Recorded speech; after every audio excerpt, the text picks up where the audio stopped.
All right, we are live right now. Welcome to the Nerd Reactor video shindig. We have yours truly, John, and I'm here with Lois from Nuke the Fridge and Nerd Report, and Where then am I also not from? Where am I not from? you're That's not the real question. you're not from well, you're in everything, so I I'm don't in even know. everything, man. Yeah, I throw everything at the wall, see what sticks. and yeah, so now we're live. See, this is I haven't done this in a while, and it's like there's this whole technology thing of everyone able to, you're able to link your stream to Twitter. It's like how's that? That's amazing. Are you on Twitter right now as well? I no, like you said that you can stream on Twitter. Yeah, you have to pay a little extra, but Oh, yeah, okay. yeah. Yeah. But it's still all good, man. It's all good. Thanks for having me here on your channel. I love this website, nerdreactor.com. Thank you. The biggest nerds ever will be found here. So yeah, check it out, and let's build up this channel in the community. John is a kick-ass dude. We already have some people in here. Star Wars Rogue Podcast. What up?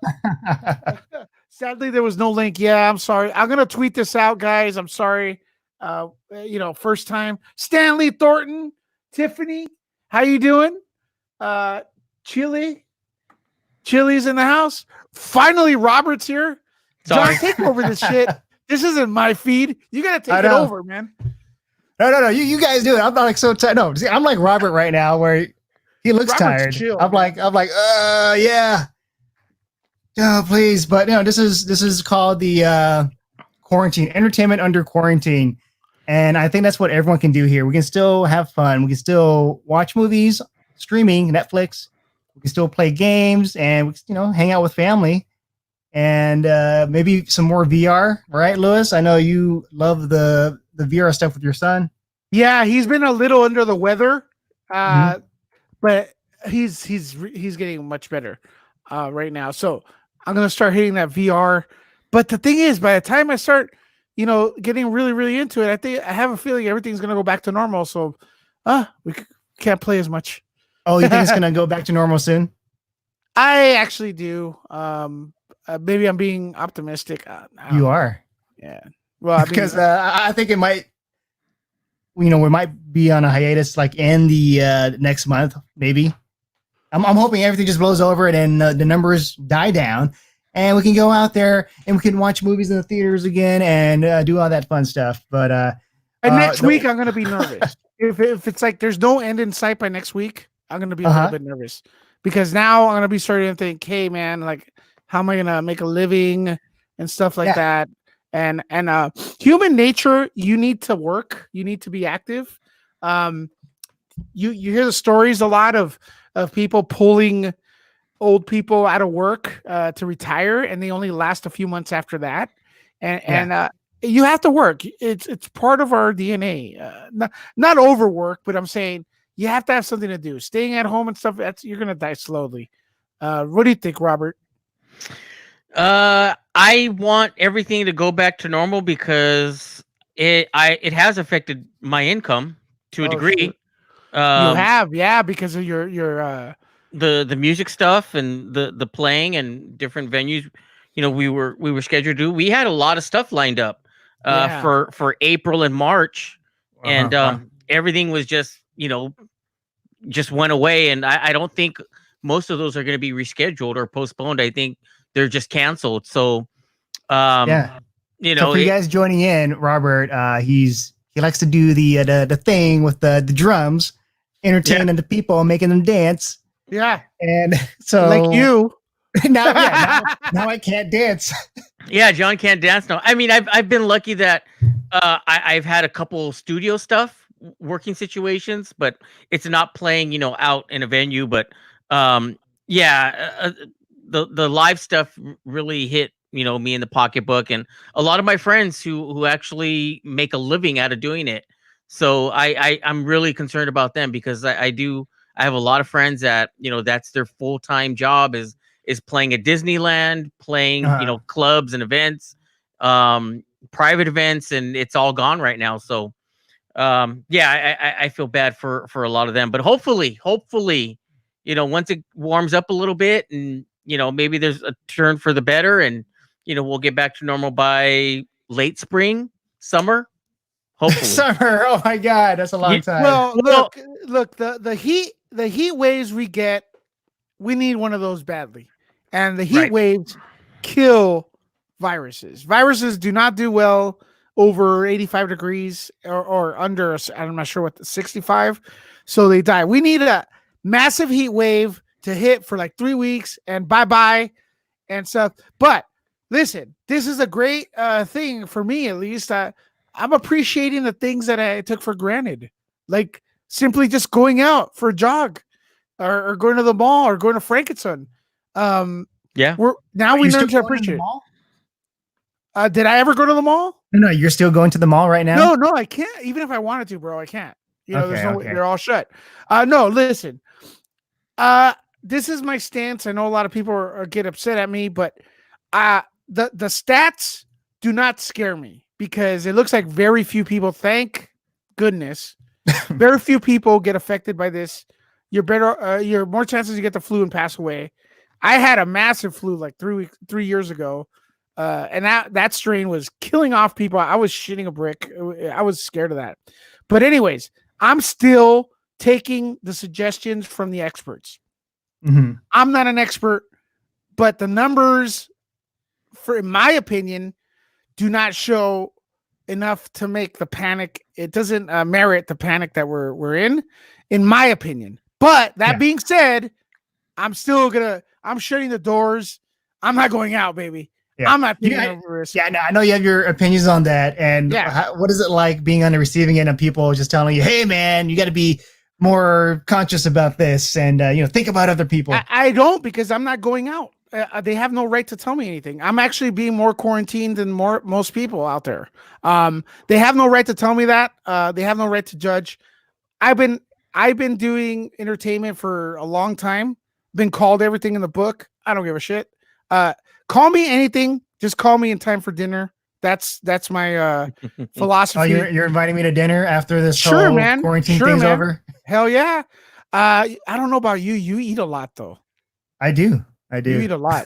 Yeah. But yeah, I want to see a lot of people from our network are coming here and showing the love to Nerd Reactor. Oh yeah, thanks everyone for joining in. And sub though. You gotta sub. Everyone's talking about food. Yeah, what are you guys eating? Robert, what are you eating? The thing I miss the most, and my kids really love it, is like our Friday evening or weekend excursion to like Korean barbecue. That is like we absolutely love it. That's the thing that's been bumming me out the most. I'm dropping $300 in Chinatown as soon as I get it. Because here's the deal.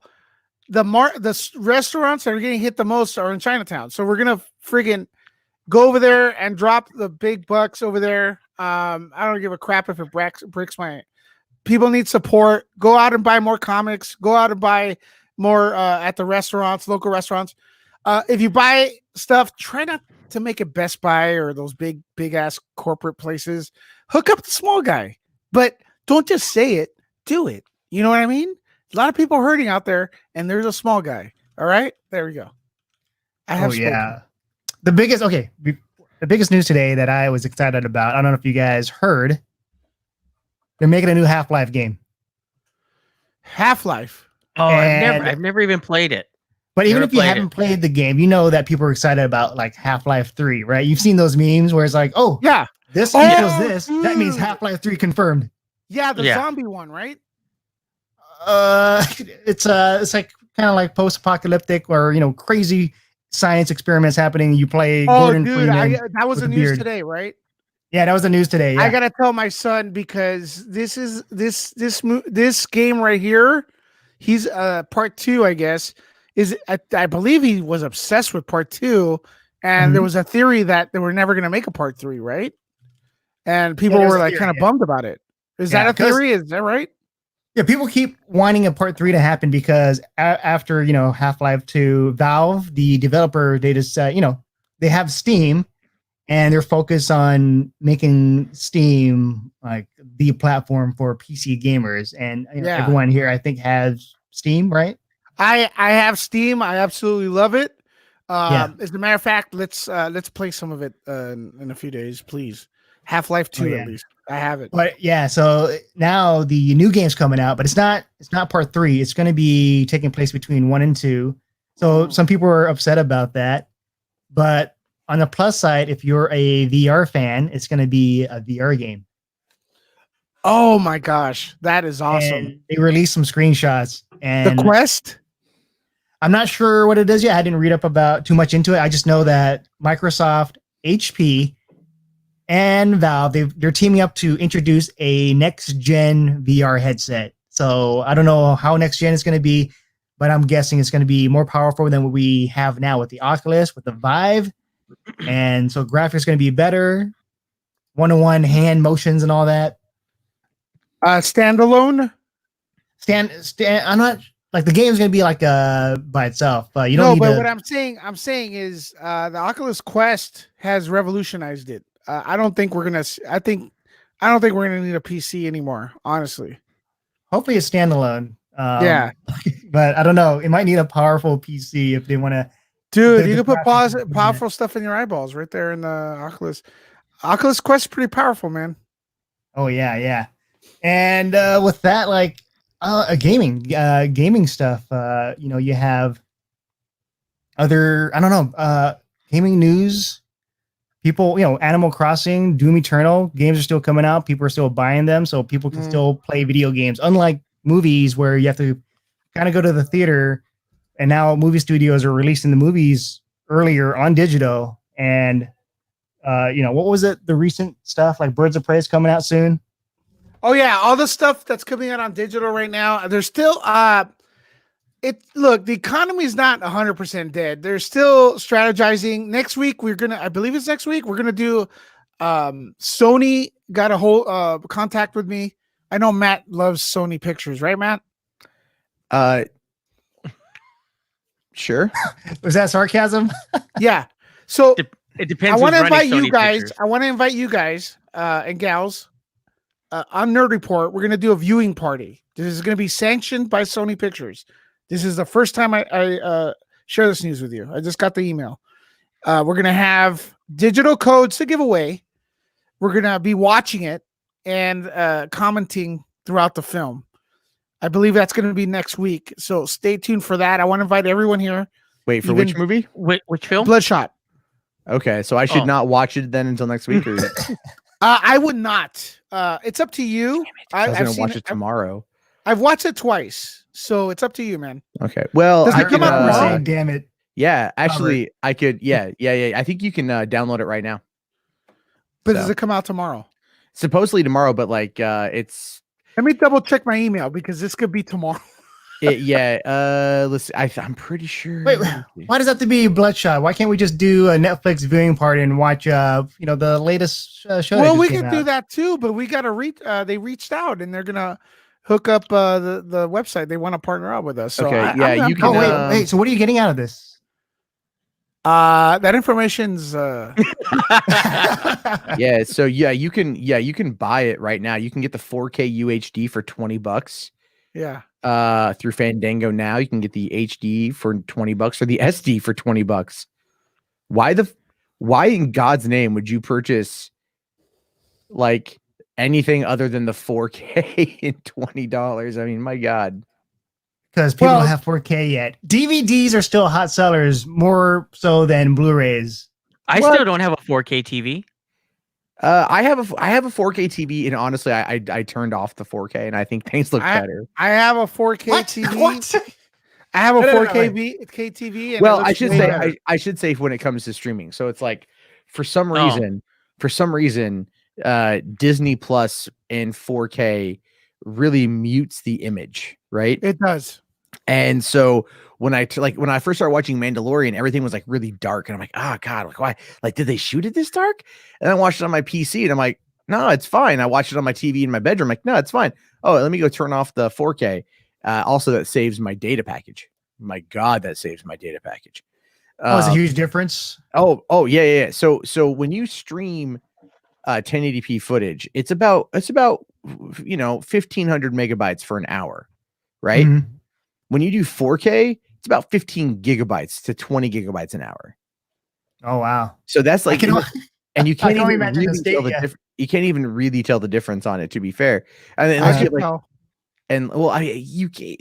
There's certain things you can tell, but I mean, for like if it's animation, you can tell. Well, okay. So what's the size of your television though? 49-inch. Okay, of course you can't tell it's 49. You gotta get the bigger one. Like it has an 80-inch TV, and also the closer you are to the screen. My TV, like you have to have the best resolution, because it is 80-inch. So 4K, I do see a difference. Yeah, your TV. My God, Matt. So Matt came to visit for Star Wars, right? Yeah, and he was so exhausted he crashed on the sofa, and I have the TV on full fucking blast. He didn't even notice it. He just conked out, man. But it was fun. Well, what happened was, you know, what was it? I was super like I had been awake since the night before. Really, I got like an hour and a half sleep before getting on a flight at 5 o'clock in the morning out of Seattle to fly to LA, and you know, you can't really get good sleep on an airplane. You know, yeah.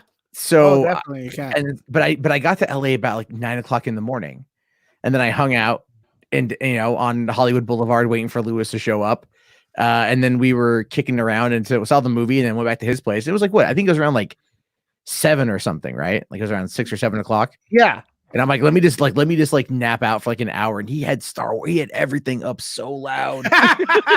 So loud. I don't get it, man. Like, it's just, I was like, weren't you the guest?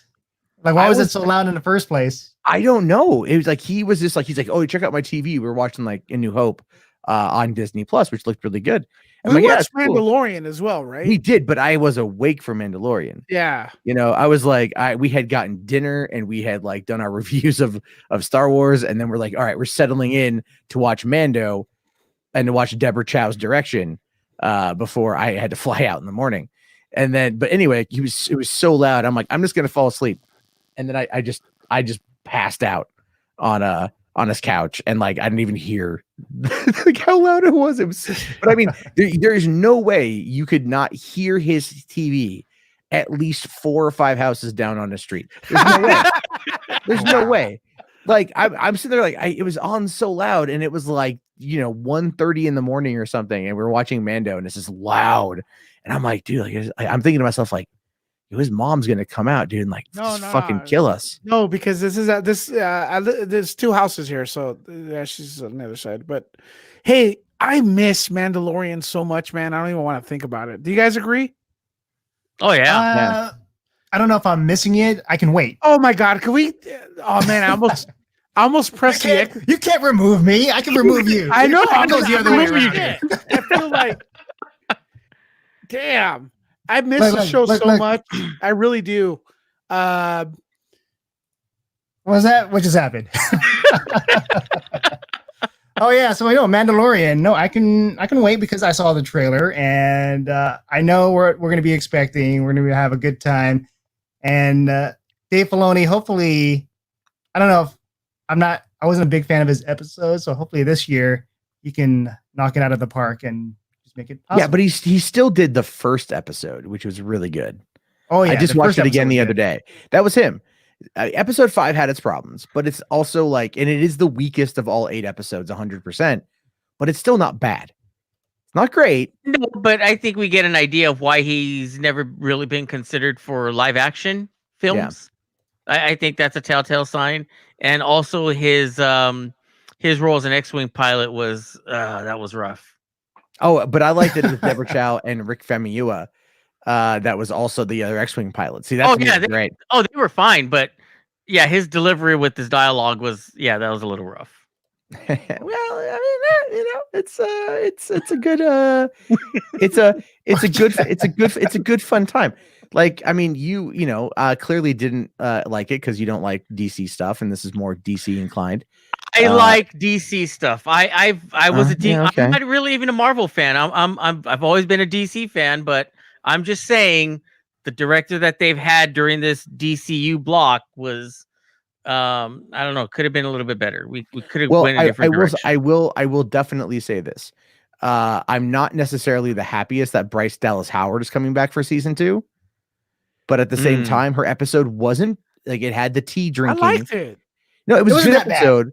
It wasn't that bad. It was a good episode, but I also feel like that episode needed to be a lot longer to let the emotional resonance really kind of settle in. And that's one of the only real drawbacks for the show is like the episodes are too damn short. It felt a little off. Her episode felt a little off, to be fair.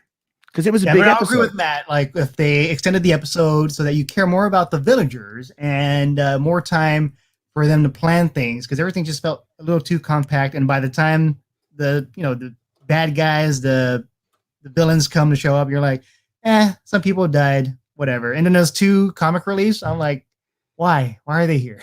Yeah. Oh yeah. Well, that was like a Jar Jar moment where all their accident-prone antics, destroyed the enemy, which was foolish. But that did kind of feel like a George Lucas sort of thing. Oh yeah. It did. That felt did. very Lucas, which makes you also realize that Lucas's range is very limited. What about Rosario Dawson? What do you guys think about her as Ahsoka? I'm down.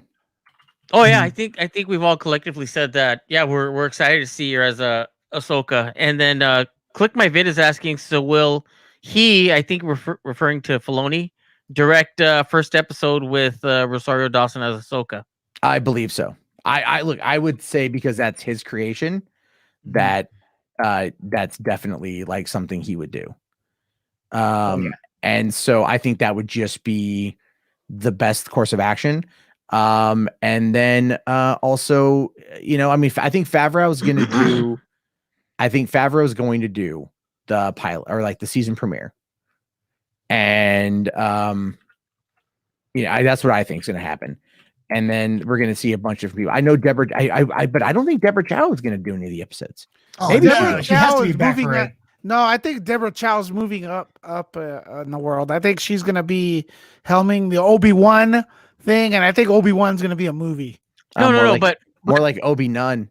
It ain't gonna come. You don't think it's coming? But these episodes, like we had mentioned before, were already done. So she may have maybe 1 or 2 episodes for the season 2 of The Mandalorian, because Obi-Wan was nowhere near in production, even pre-production, while Mandalorian was being filmed for season 2. Yeah, I don't see like how she wouldn't return. It's like, we already have the script ready for this episode. Just do an episode. Your episode was great. Just come on, do another one. Deborah Chow's both episodes were probably the better ones of the entire thing. Oh hell yeah. Yep. The other guy too. I would say Taika Waititi. Taika Waititi's was solid, bro. It was solid. Great. It was so good. But I will say though, like the fact that Deborah's This Is the Way, right? Episode 3, that finished the first arc of the show so well that it's such a standout moment that I think it actually stands out as the top moment, like when the other Mandos show up. As I think that's the top moment in the entire season. Filoni may be just like Lucas, where he has all the great ideas, but please don't direct type of thing. Just let the other people direct. Right. Yes, because his world building, I'm convinced is very good. What's the other guy's name? The African American guy that has an Asian name? Rick Famuyiwa. He's awesome, man. I just can't pronounce his name. Yeah, but because the episode 7, episode 6, the prison break episode was so that was super good. Oh yeah. I don't know, with Deborah Chow, one of my favorite things about her episode is she made these stormtroopers look badass. Like they're actually in formation. They look like they're on the hunt to kill the Mandalorian. And I was like, man, this is like John Wick all over again. Yeah. Shout out to Star Wars Rogue Podcast. What's up? And everyone else coming in there. A lot of familiar faces in the comments. Please subscribe to Nerd Reactor. Subscribe. But I think Dave Filoni, my favorite episode of his is not even in Star Wars. It's in the Chef Show on Netflix. I don't know if you guys watched that. Is that a Jon Favreau? Does Jon Favreau produce that? Yeah, Jon Favreau produces it. Have you seen the movie? Yeah, Chef. Yeah. Love it. The movie's great. Yeah, I've seen the movie. I haven't seen the Netflix show though. Yeah, it's great. He brings in different actors like Tom Holland, what was it? Tony Stark, Robert Downey Jr. And recent episodes, he had Dave Filoni. He was on the episode. They went to, was it Skywalker Ranch? And they pretty much used all the ingredients at their ranch to create like their own special dish. Well, he used to do a show, I want to say maybe about 10 years ago, where it was him and then he'd bring in writers, directors, and actors, and they'd all sit around and have dinner. Mm-hmm. I can't remember the name of the show, but it sounds like it's kind of like the same premise. It's a different premise. But I know that it's like they did have one where they're all sitting down with the actors, but I think with the new seasons, it's more focused on the food. Oh, okay. Yeah. Where we're actually cooking, and Jon Favreau goes around different areas, different cities, learning how to cook from the masters. And so you have Texas barbecue, you have pizza and burgers and all that. So, oh man. Yeah, that movie Chef felt like it was all heart, man. It was all heart. Yeah, if there's any doubt, really good. If there's any doubt how good Jon Favreau is, watch Chef. That's amazing. And a big shout out to what was it? The other was it Roy Choi? I think that's his name. The guy that created Kogi Truck. So I didn't know. Yeah, he was I interviewed him. Co-producer. Yeah, he was the truck on making it authentic. Yeah. Yeah, the entire thing was based on his business and his company. Oh yeah, and that's why, like he said, like, oh, if I help you do this show or this movie, Chef, it has to be accurate because he says, like, I see a lot of movies with like the kitchen and a chef, and it's so inaccurate, and it just bugs me. But I have to be there, hands on, whatever it is. I'll help you out. I'll make the dishes. I'll help be hands on, and so yeah, that's and then Dave Filoni was in that one episode where they go to Skywalker Ranch, and he just kind of clueless, but he's trying to learn how to like cook with the guys. And he talks about different episodes. He talks about, what is it? I didn't know Jon Favreau was in an episode of Clone Wars. He was in a few of them. A few of them, yeah. And so now I got to go back and watch Clone Wars because I know you all have been watching Clone Wars, right? I have not. No? Oh yeah, Lewis, you're not a huge fan, or it's not hooking you in.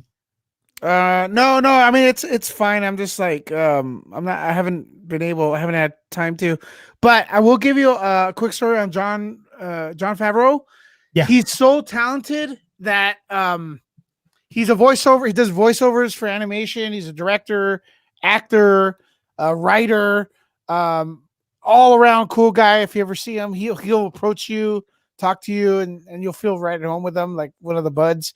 Plus, there was an after party at Comic-Con once, a big one with Latino Review. When Kelvin owned it, the old school Latino Review had an after party there. And during that after party, people were like, man, this DJ's awesome. The music's awesome. And when you look, it was Jon Favreau mixing up house music. So it was, oh, wow. Wow. He was DJing like that. That's a pretty cool fun fact. He should be DJing with Idris Elba and Idris Elba is awesome, bro. You seen him too? Yeah, but he's British, so he's all into that house music. You know, that Chicago house. The Brits love that, man. So yeah, and he's just been on the news with the being positive to the thing. Oh yeah. Oh, okay. One person is asking, was it Thanos Boomba says, do you think Black Widow should be released on Disney Plus for an extra 4 or 5, or should they just delay it for theater money? Delay it. Yeah. If you don't want to see any more sequels to like Wonder Woman, if you don't want to see any more Marvel, release them to Disney Plus. They're not gonna be able to afford the quality we're getting in those movies with the VFX, especially on the small screen. We could get a mutated version, like what's it called, like Titans, where like some of the VFX look almost film accurate, but you can't do it. Why do you think the CW doesn't, or nothing is on par with the Marvel Cinematic Universe or DC Cinematic Universe? I'm sorry, VFX wise.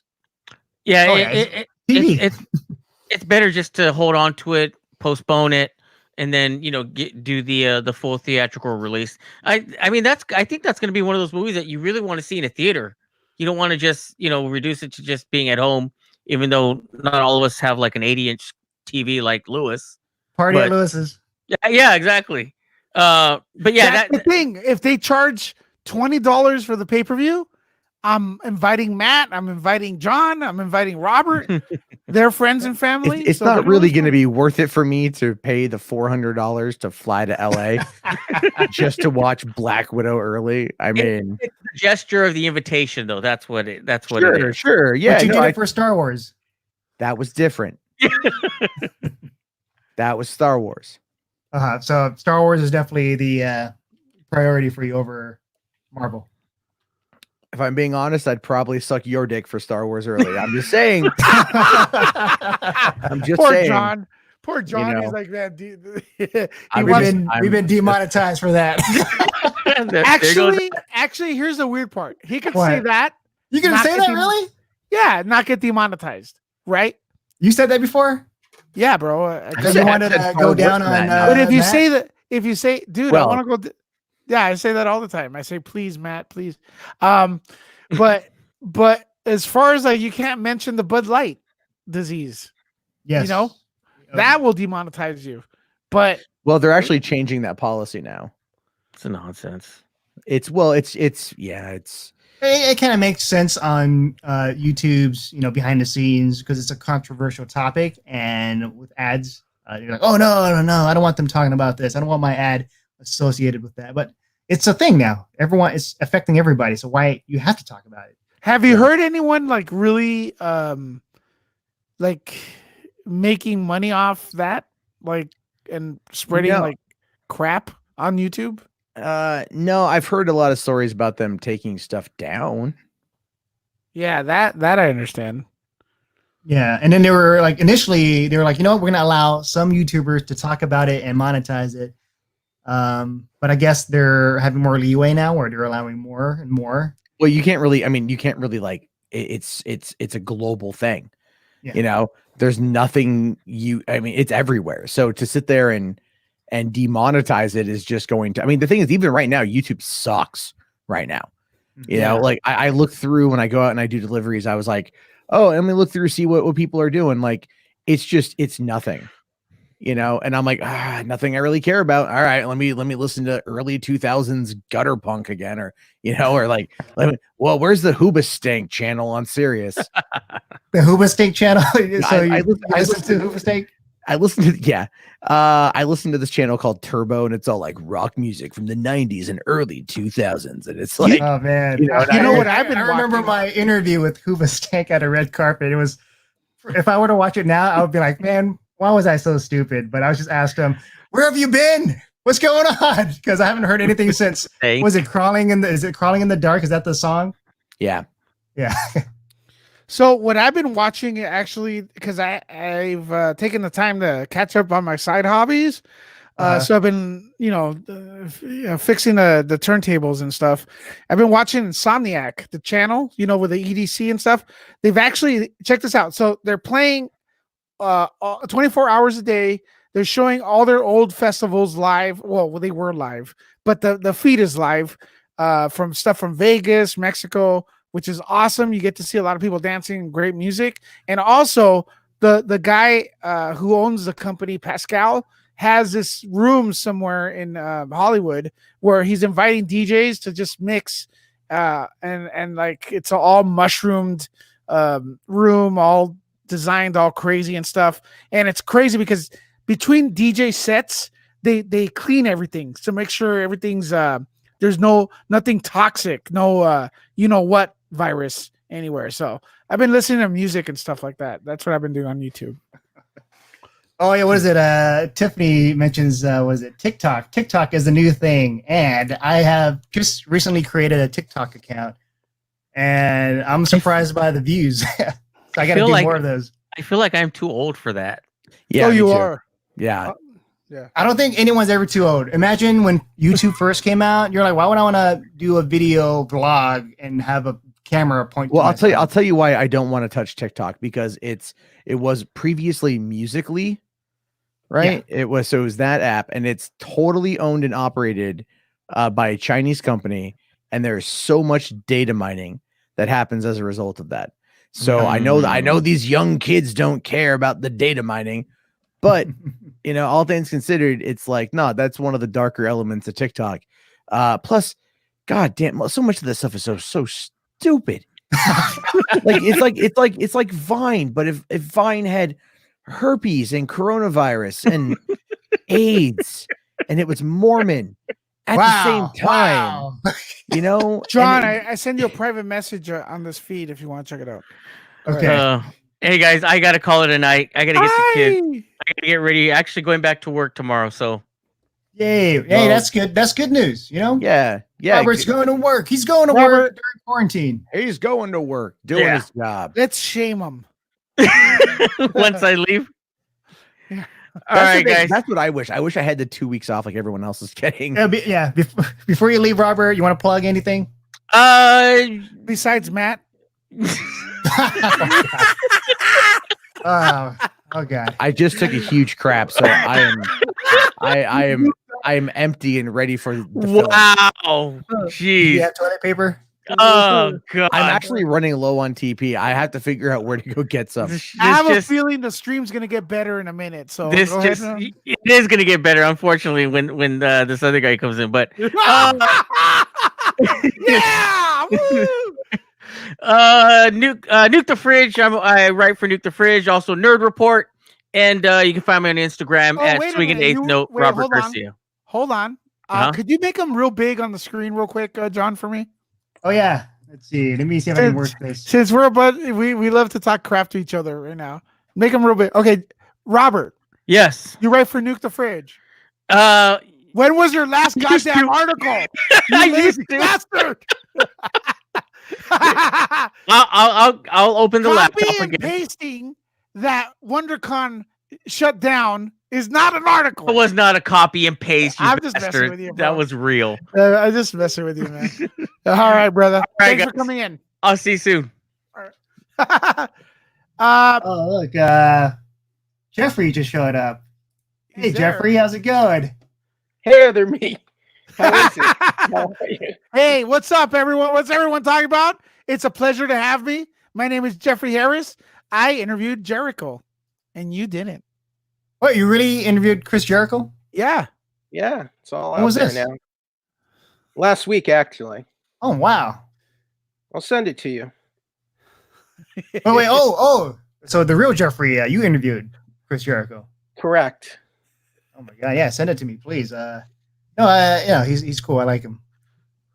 Not sure. I haven't been caught up though. I don't know what he's doing recently. What has he been up to? He's the world he was the former world champion of All Elite Wrestling, which is the new wrestling show on TNT, and he's on the docuseries Dark Side of the Ring for the second season. Is he still breaking the walls? Yeah, I guess.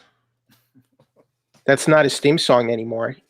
His theme song is like Judas. Something about Judas. Okay, so I guess he's going to betray somebody. Yeah, that's kind of his whole gig. And so what were we talking about? So we can bring Jeffrey we're up talking to about the release of Snyder Cut. No, we were not. We were not talking about that. Matt said the Snyder Cut exists and it's coming out soon. So that's what I was told. And again, yeah. Who told you that, Matt? Oh my God. His name is Mikey Sutton. Okay. And he does he's what you would know as a scoopster. So take with a grain of salt. So there you go. What did he say exactly? He said that it's going to be coming to HBO Max. And he also said that he was asking me questions today. He's very weird. Lives in LA, right? And he's like asking me the best place to collect dog poop. And I don't know why. And he had a paper bag with him. It was really weird. And he said something about like needing a source for that. And then I don't know. Did some weird stuff. Are you trying to insult me right now? Insult you? No. No one can. I'm not trying to insult you. Was that some veiled sarcasm? Because that's what it sounded like. Yeah. Well, I must try harder then. Yeah, man. Mikey's son also said that Pedro Pascal is in the running for Moon Knight. True. He did say that. Okay. Matt? All right. I've also heard Daniel Radcliffe is in the running for Moon Knight. I don't know. Hey, which he denied. Hey, real quick, deny all that. Can I say something real quick? Yeah. Lewis, what's up? Okay, real quick. I gotta get going. You can follow me at Nerdlecca on Twitter, and I'm also Nerd Report on TikTok. Yeehaw! Oh my god! All right, look at that. He's trying to. Oh, we're gonna have another Matt and Jeffrey. How was that? No. Tell me how it was like last time you two were together, just one-on-one. Because I know Matt. We had a good time. A solo one-on-one thing. We got along. Yeah. Yeah, it was okay. I wanted to spend the whole day with Matt, but I had to go home. Yeah, no, I think I don't have a problem with Jeffrey. I like to give him a hard time. Other than that, he left. Matt left Rise of Skywalker all excited and in love with the movie, and I felt differently. Was sort of the gist of it, but it was fine. That is true. Oh yeah, we went out. Did I? Yeah. I know. I no, the bile. I generally don't like to have acid reflux and bile in my craw. So no. So you're not excited about any future Star Wars projects after that, or are you still excited? Like you're still watching Clone Wars? I mean, I have watched Clone Wars. I don't think it's especially good. I think Mandalorian is fantastic, but I'll be excited when I have a better gist of where they're going and if I think it looks any good. We'll see. Oh yeah, and what was it? We were talking about Mandalorian and just the it's coming out, and the other guys were saying how they're excited, and I don't think I heard your thoughts on whether you're anticipating, you can wait, or you want it now. Yeah. Well, I mean, especially after this whole thing, this Bud Light. Well, I mean, they have to. I mean, the first season looks so good, and obviously they're going to have to. They have to edit it. They have to create those top-notch visuals. So I don't mind waiting. Well, the thing is, a lot of the visuals are already done. Oh, for that one, yeah. How do you know? Because I've watched the making of. For what? For The Mandalorian. For season 2? Well, they started filming season 2 before season 1 came out, and if you look at how they did season 1, they did a lot of it in pre-visualization by having the background already made. Yeah, but I'm sure there's still a lot of other post-production work that has. Well, there's always going to be post-production work, Jeffrey. Plus, the post-production work is likely grinded to a halt with the pandemic going on. Other than the employees can work from home. So, yep. I doubt there's much they can do right now. Oh yeah, well, we had you. I want to ask you what you're doing now that this whole thing, because we're playing games, we're watching, we're streaming. Is there like any particular stuff that you're doing that you're watching? If you had more free time now, the Rookie, I kind of like that because it's got Nathan Fillion. The Rookie is thinking the movie the Rookie is a good show. What was his name? Dennis Quaid. Not that one. Yeah, and there was also a movie with Clint Eastwood and Charlie Sheen called The Rookie. The Rookie. What is that on? NBC? ABC. ABC? Yeah. All right, I guess I have to watch that too. And Clone Wars. Am I the only one watching Westworld now? I don't like Westworld. I haven't seen it since season 1. Have you tried season 2? No, because I don't have HBO anymore, so I kind of forgot. Yeah, the season 3, I think, Is it better than the highly overrated Watchmen? Watchmen is not overrated. Like you are. Yeah, no, I did not. You are. Did you watch all of it? Yeah. Well, why didn't you like it? It's not. It doesn't have any semblance of the story Alan Moore wrote. Alan Moore didn't write this one. It's far removed from the story Alan Moore wrote, and you can tell. Well, it's also kind of meant to be its own thing, Mm. you know. But it is a sequel to the graphic novel. But think of it kind of like, I don't think a good example for that. Doesn't work. It absolutely works. I just think you're too bitter. No. What part of it doesn't work for you? All of it, pretty much. Everything. So the characters didn't like the characters. It feels far removed from the world of Alan Moore's Watchmen. Okay, yeah, that's fair enough. I liked it. It's like a new take, and it's like that. That's not Dr. Manhattan. That's not Dr. Manhattan to me. It's sort of a modern Hollywoodized Dr. Manhattan. It's not Alan Moore. Remember that it's someone else that's inside Dr. Manhattan. What was that? That's someone else that's inside Dr. Manhattan, or the shell. That doesn't work for me. It's bad writing.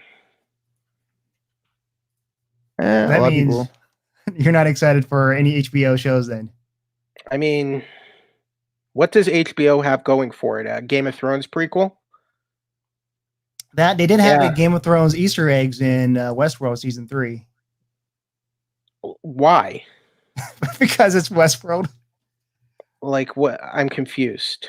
How is that? Seen Westworld? They have spoiler alert. The dragon, I think it's Drogon. He's in one of the facilities. So they have a fantasy world. They created like a world based on Game of Thrones, is what you're saying. I think they're implying. I'm not sure like which world it is, but it's you see a huge like dragon inside one of the cells. That doesn't sound like a good idea. What if the dragon? What if the dragon gets sentience? Oh, that's why they just say freeze motor functions. Isn't this show about like the robots like becoming self-aware? Isn't that the whole gist of the show? Yeah. Yeah. They don't know that until after the uprising, and then we're screwed. And season 3 now, that's it's picking up with the robots finally in our world, and Dolores, she's trying to pretty much take over and kill everybody, all the humans. Do they need maintenance or batteries or what? What do they run on? I think it's like more organic now, so they're not really machines anymore inside. So somehow, how is that possible? Scientists are able to replicate that. How is that? I don't really know the details about it. Matt, do you understand this? Yeah, it's a show with robots who like to have sex and get killed. And so I don't really think much about the science that goes into it. I just like the idea of robots that have sex and get killed. Like it's a cool show. It's why? Yeah, it doesn't matter. Like it doesn't matter. It matters to me. Yeah, but Jeffrey, everything matters to you that's unimportant. When you because no, really, if you look at the show and you look at you look at the world building is this is a fantasy, right? This isn't real. They go to this place, they create all these androids that have these specific functions that play out these quests or these fantasies in different ways. It resets every day. And there's that. That's what you need to know. After that, just get into the story. Matt, I say unto you, God is in the details. But the details are enough there to establish the world. Okay, I just want to know what the thought process is. If you're having the thought process of what? Of the robots. They become self-aware. They're like humans now. They actually end up like getting like PTSD, and then become way more self-aware as a result of that through those. But how are they made out of organic matter now? How does that work? How do we make sex dolls, Jeffrey? Right, we use latex. They're not made out of. We use silicone-based latex. Yeah, it's synthetic. That's synthetic, exactly. These are synthetics. But John is saying they're made out of organic matter now. Then That's they John, have found a way to do it. John, how did they figure that out? Hold on, let me ask you a question, Jeffrey. Do you watch Star Wars? Yes. How do they fly in space? What do they use for fuel? They have hyperdrive engines. But okay, how? What's the technology? They had that fuel in Solo. Okay, but what's that? There's fuel. Okay, there's engine fuel. Coaxium. Yeah, I know. Coaxium. Right. Yeah. All right, but how do they develop the hyperdrive engine? What technology did they base it off of? There was a scientist who created a light speed engine. Yeah. And do you think that eventually, through the process of evolution of these designs, that eventually they got to where they are, to where they could be tracked through hyperspace? Possibly. So if that is logic you will adhere to without ever having seen it, then you must apply that same logic. I have seen it though. You haven't seen it. We never saw the invention of the light speed drive. We never saw it. So how do we know it exists? How do we know how it exists? How do we know how it functions? We've never seen it. No sources told us. Except it did, because it's there. So you're telling me that we are meant to take it at face value because it exists within the context of the world? Possibly. So, okay. So then by that logic, that line of thought there, we can apply that to Westworld for how the damn fucking robots exist.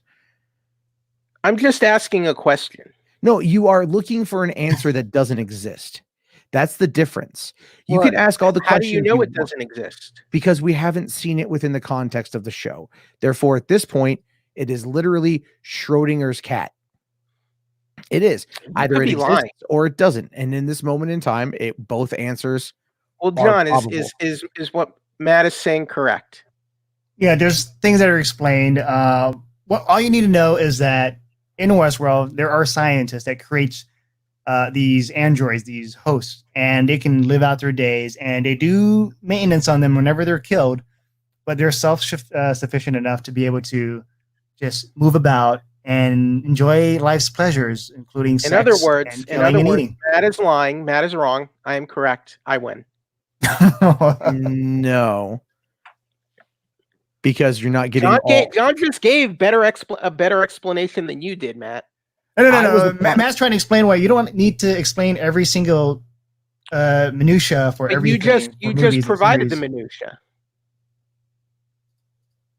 Your statement had minutia. Mm-hmm. So, but you can understand where Matt's coming from with his thought process, right?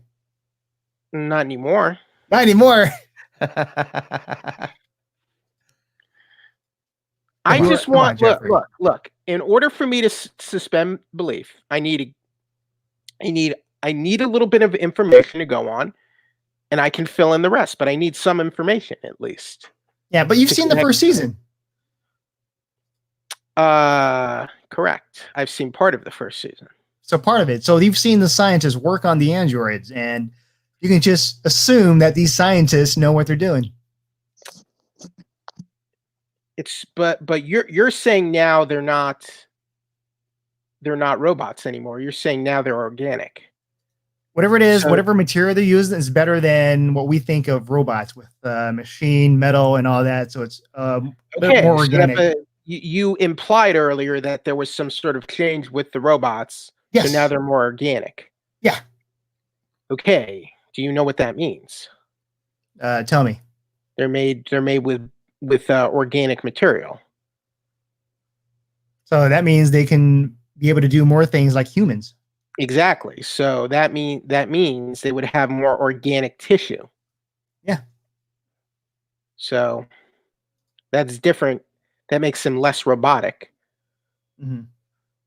So I'm just saying, you by your premise, you were giving me confusing information. Wait, hold on. Do you think that the Terminator falls under the same?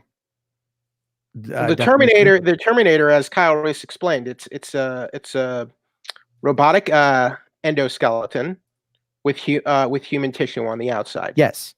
Skin, eyes and hair. Yes. So by your definition, does that make it a human? No, it's a cyborg. So these things are cyborgs. Well, based on John's explanation, it sounds like they are cyborgs now, basically. They're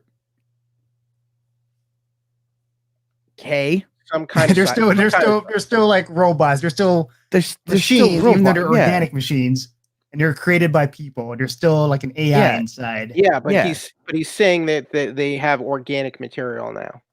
Yeah. Okay. All right. Kind of like curious. I guess they. All right. I'm curious about that. I want to know how that works. Okay. You should. I should watch the episode. If that has changed from the first season, I want to know what has altered the status quo. If it's different now, to change that. Mm-hmm. And I'm asking John for information, but he has failed to provide it. Right now there's not a lot of information on how they're able to be self-sufficient afterwards because the season just started, season 3. We're on the second episode. Sure, I have a show everyone can watch, Dark Side of the Ring, a wrestling themed docuseries. So if you like the docuseries, Dark Side of the Ring is one of the best. The season premiere starts tomorrow on Vice TV. It is on the tragedy of Chris Benoit from 2007. You have a whole series about that? No, it's a 2-hour premiere episode.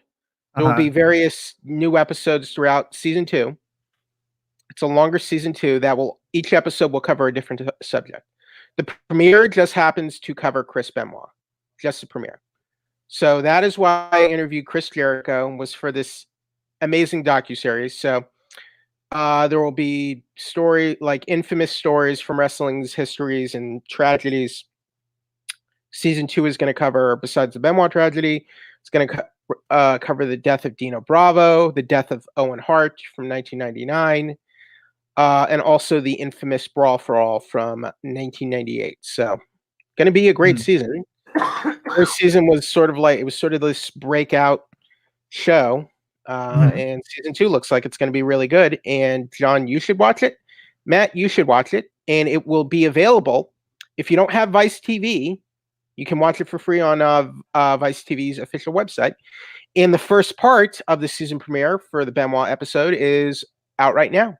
So you can actually, once you're done here. If you want, you can send the link on the comment so people can click on it.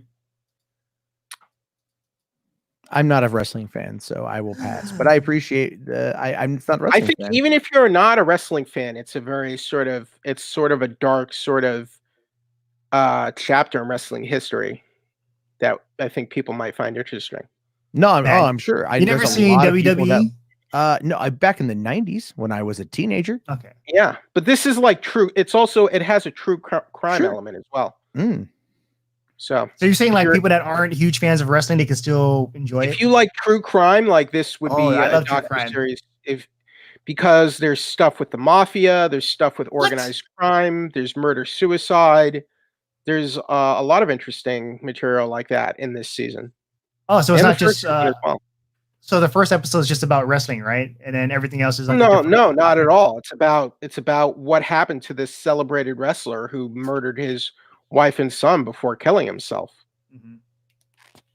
And then another episode is about a prominent WWF wrestler who was murdered by the mafia. What was he? Dino Bravo. Okay, I don't know who he is. In 1993, he was a star from the rock and wrestling era of the 1980s and 90s, and then he got murdered by the mafia, and the murder was never solved. See, now you got me interested with the mafia, Italian mafia stuff. What is it? It was Canadian mafia, actually. Oh, Canadian mafia. Oh God, it's like the nicest killers ever. They're like, sorry, I shot you. Apparently not. Tell that to Dino Bravo and his family. Well, what was it? A couple of years ago, a guy who ran a pharmaceutical company in Toronto, like a generic pharmaceutical company, him and his wife were found bound and bludgeoned to death in their home. Wow. And it's still gone unsolved. And this dude was like a billionaire, right? And like him and his wife were just. This was in Toronto. And it's like, yeah, it's crazy, man. It's nuts. But that ended up being like a big issue, and a lot of people they still talk about it, but like there's been like no movement on it. Now you guys want to see a crazy ass documentary, right? On Netflix, watch Don't Fuck with Cats. Yeah. I knew you were gonna mention that. Did you watch that? Did you watch it? Yes, I watched it. Yes. Oh my God, that man. I was sitting in my bed and I'm like, I should go to sleep. All right, I'll find something on Netflix to watch to kind of calm down to. You know, and I'm like, that is not a show. That is not no. And I'm like, I watch a lot of true crime. You know, I do. I'm like, it'll be fine. I'll check this out. But internet vigilantes, I've watched these videos before. Holy crap! I was like, by the end of that first episode, I'm like, all right, I'm in this to win it. Like I'm in this till the end. You know, I'm gonna go do this, and I'm gonna flat out just holy crap, that's a twisted story. Very twisted, and like I didn't know too much about the killer, but when they mentioned the guy and how he looks like, I was like, is this like a fake guy and they're gonna show the real guy later? When you're watching it, they keep talking about him. Oh, he's the guy. Yeah. I was more surprised that like someone went that crazy, because I mean, I've met crazy people on the internet, and I've met a lot of crazy people on the internet, and I kind of wonder myself sometimes, like if that kind of crap is going to pop up, you know? Yeah, I mean, it's just wild stuff, you know, like, that was a wild documentary. I can see you as one of those internet detectives. Oh yeah, dude. Oh yeah, no, I get it. Like, here's the room, here's the rug, the blanket. Yeah, that would totally be me. I actually, when I was living in LA, I took a homicide writers course. It was in Santa Monica. It was free. They were shooting a DVD, right? Yeah. And they were like, all right, we need an audience of people, so come down for 2 days. And I'm like, all right, it's free, you know. An audience of people for what? Like, because it was taught. It was a homicide writers course. Yeah. So the idea was like, former San Bernardino homicide detective, retired, would talk about what actually goes on in investigations and how things are, you know, certain lingos, because he's like, go and watch any, you know, procedural cop show on TV. And it's like, it's always wrong. You know, like they go to a crime scene and there's like 80 people there, you know, and he's like, it's entirely wrong. But then also there was like, he showed us, like, took us through a real case and like showed us the actual crime scene photos. And it was like, holy crap. You know, like this is some brutal stuff. And so, yeah, I'm really into the, you know, like growing up, I watched like unsolved mysteries like all the time. Yeah. You know, and like that would scare the crap out of me. One night I went down one of those like YouTube rabbit holes of like the images that shouldn't exist. Right. I did that. And I was severely frightened for like the next couple hours. Why do we do this? Like, why do we torture ourselves with crime and death? This is going to be a bit of a flippant statement, but I believe it's accurate. It's like, who are the predominant consumers for these type of shows, right? For these type of shows, right? It would be women, right? It's women. And the question then becomes, why? Well, it's because they want to feel scared, but also in a safe environment. Yeah. And they'll tell you this. I've talked to like multiple women that are like, oh, I love true crime shows. I'm like, why? Yeah. Because like, it freaks me out because it could happen to them, you know, because it could happen to them. And it's like, but they want to get scared. And, you know, it's always like having sex after a near-death experience, right? You get jacked up, want to get down. Adrenaline. Yeah, but you want to release it in very physical flight or ways. fight. Flight or fight. Oh, yeah. And so in those particular situations, you know, you get down and you bump uglies. Oh yeah, I think there's an equivalent for guys too, where you know, let's say the fear, right, of being a guy at certain places. Like, let's say you watch a movie about prison, and then you can have a prison guy just hovering around you. But people watch like American History X, so there's like that fear that people have, but we still watch these types of shows, like crime shows and dark stuff. So I think we like being scared. I think we like seeing the general dregs of society. You know, we like seeing what is there. It's just out of reach, right? So you figure normal life, suburbia, whatever, you have a routine, and that routine is your general life for the vast majority of it. You know, once you enter the workforce and start having a family, your life becomes routine, and that sucks, but that's just how we are. And then so you like something to kind of come in every once in a while and spook you a little bit to remind you of your own mortality. And it's not always like the more intriguing ones are like the really darker tales, like the one that movie by Ruben Fleischer, 30 Minutes or Less. You ever see that one with Jesse Eisenberg? It's based on a real story. What's it about? It's about the pizza delivery driver who ends up getting a bomb strapped around his neck and told to go rob a bank. Yeah. Right. Well, that really happened in 2002. And it was in Erie, Pennsylvania. A pizza delivery driver got grabbed on a delivery and had a bomb placed around his neck and was told to go rob a bank. And he got caught robbing the bank, and he told them, I have a bomb wrapped around I have a bomb under my shirt. It's going to go off. They didn't know what to do. They let it sit long enough. It exploded and it killed him. It was a real bomb. Now I remember that story. Where did I see that? There's an Too bad it inspired such an awful movie. The movie took a very horrible real life thing and then took it and turned it into this like stupid, vapid, dumb comedy. It was very bad. I saw it one time. Oh no. Yeah, I saw it. Has like it's Ruben Fleischer, the guy who did Zombieland. That was his follow up to Zombieland. This came out in 2011, and I watched it one time and I was like, eh. I mean, the best part about that movie is like Bianca Collett's boobs. You know what I mean? That was about the best part of that film. But I mean, I like Aziz Ansari. I like Danny McBride, Fred Ward. I like quite a bit.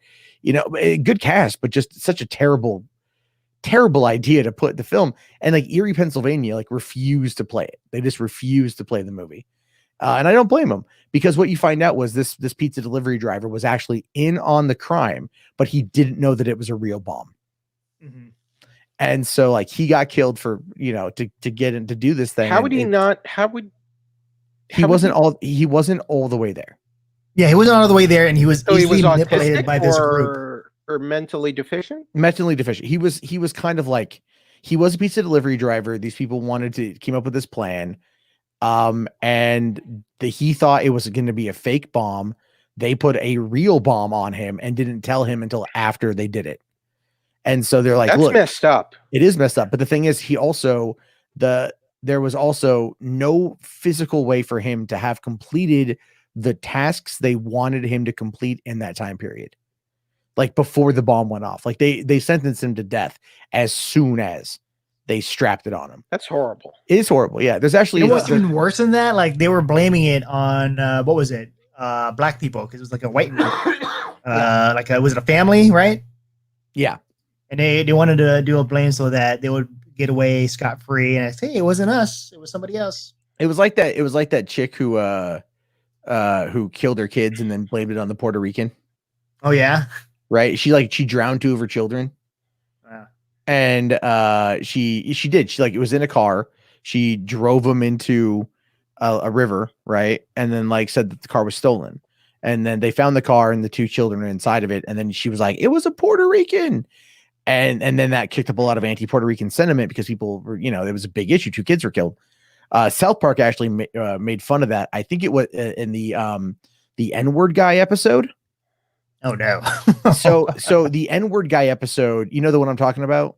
No, but it's just the title. You've never seen that episode? Oh my. No. Okay. I haven't even seen the Yelp episode. I want to watch that one. That episode is Randy goes on Wheel of Fortune, and it's a 1-word puzzle, and it's N blank GGERS. I've seen the memes. And the question, it was naggers. It was naggers. It was like people who annoy you.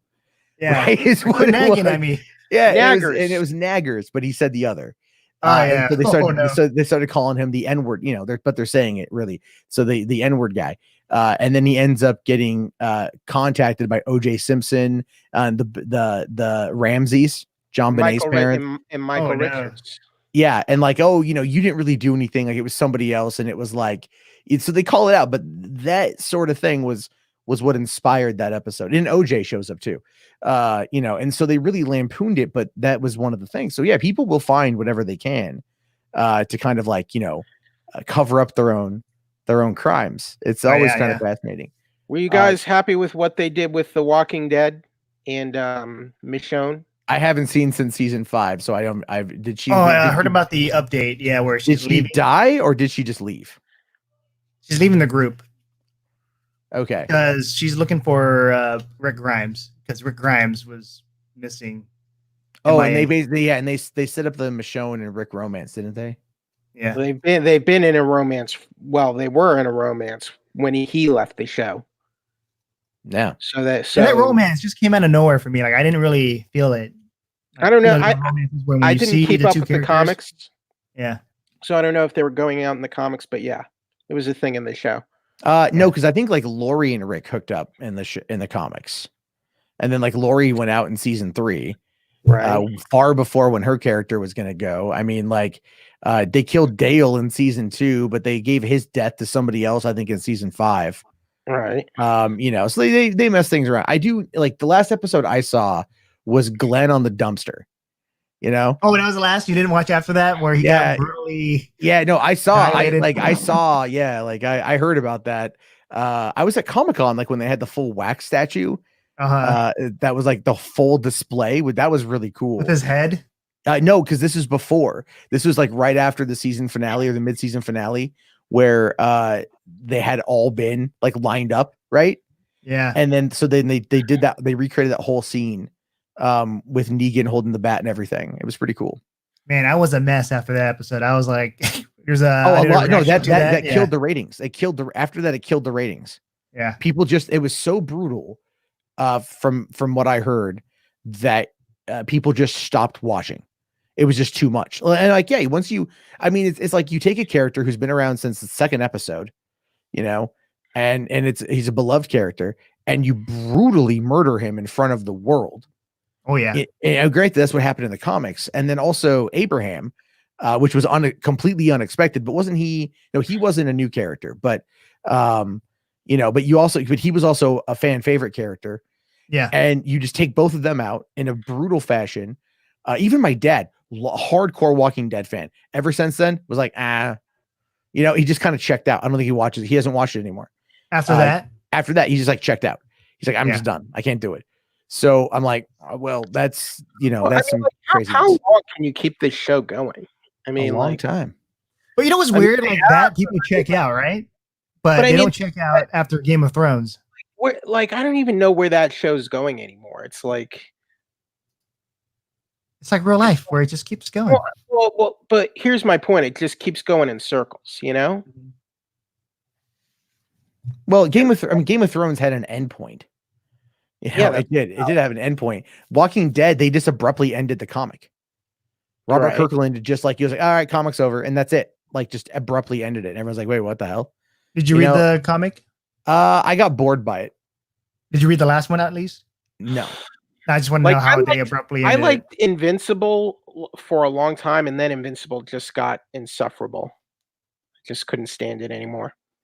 That was one of my legit favorite comics for like several years. I think when you go on too long, you wear out your welcome, and then you become the villain. Yeah, I think shows like The Walking Dead, they need to like maybe take. The thing is they're trying to expand too much, because they did Fear the Walking Dead, which I've never heard a good thing about by anyone. Mm-hmm. Like if you ever go to the Comic-Con panels, like the Fear the Walking Dead panel is literally an hour of just, oh God, kill me, get this over with, please. And then the Walking Dead panel's on, and everyone has a lot of fun at the Walking Dead panel because the cast genuinely like each other. Whereas on the Fear the Walking Dead, these people were like, we're actors, we're here, whatever. It's a job. Yeah. It's a job. And then they brought like Morgan over to the Fear the Walking Dead as a way to like, I think, boost some of its ratings because he was a fan favorite. And and then they're doing this Walking Dead Beyond, which was supposed to premiere here soon, but they're now delaying that because of COVID. And you're like, this is fucking cheap. Who cares? Well, we might not even get Comic-Con this year, so that might be a thing. At this point, I am fully expecting to not get Comic-Con. That's honestly, I got. You know what? I don't know if I've said this on here. I might be relieved if there's no Comic-Con this year. Oh, now you're relieved. Before, were you not? No, if there is no Comic-Con, I might actually be relieved by that. If that's the case. Why is that? because Comic-Con is just, it's difficult now, and the organizers and promoters have failed to make improvements and changes to the whole quality of life of attending Comic-Con. It's overcrowded. There's not enough space. There's nowhere to breathe. There's nowhere to move around. It's not to mention the staff treat you like dirt. The hotel situation is a joke. There's no, like, you can't get a room. You have to get a room, you have to take part in this nonsensical lottery. Instead, normally what you could do is you could just call up a hotel yourself and make a reservation yourself. Instead, you have to do it through the through Comic-Con Housing or CCI, and it's ridiculous. It doesn't work. I'm with you on there. That's why I'm glad I stay with the line system. The line system doesn't work. They haven't figured that out. The wristband system doesn't work.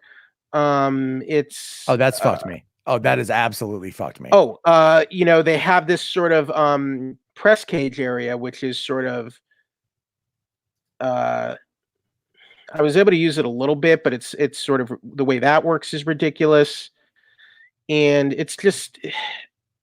I would just like a year off.